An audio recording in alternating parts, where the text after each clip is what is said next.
Welcome back, friends. Our next guest, Don Peslis, joins us from Anew Hospice and is here to share about the launch of their end-of-life doula program and a workshop next Monday that you can attend. Yes, hi Don. Hi Don, Thank you welcome. for being here. Thanks for having me. Thank Absolutely. you. We would love to hear about this program because Ryan was just saying, we hear the word doula, we often think of the birthing process. Right. So what is the end-of-life doula program? Well, that's interesting. The doula at the beginning and also the end of the life story. So it comes from the root word doulos, which is Greek. Yes.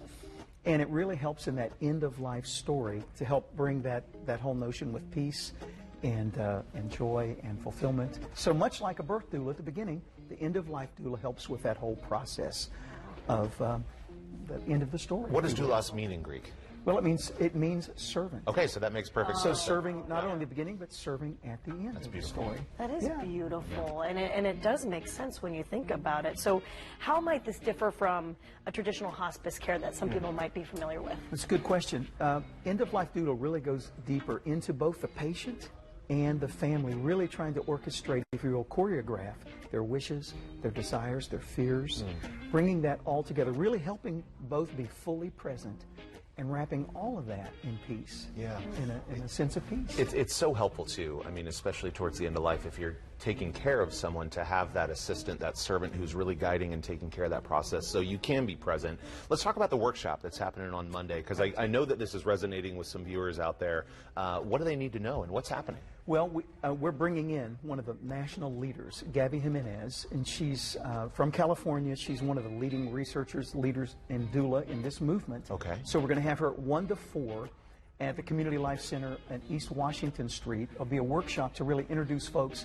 What is this end-of-life doula? How do I get involved?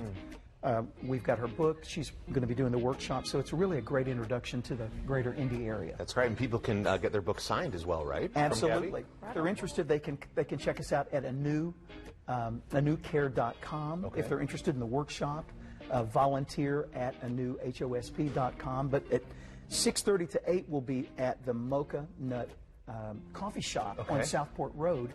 She'll be there with her book. They can get it signed, and again, find out more how to begin this process with the end-of-life doula. Yes, and I'm sure there might be people watching who are thinking they might be called to something like this. So what would you tell them? Well, great word, Jillian.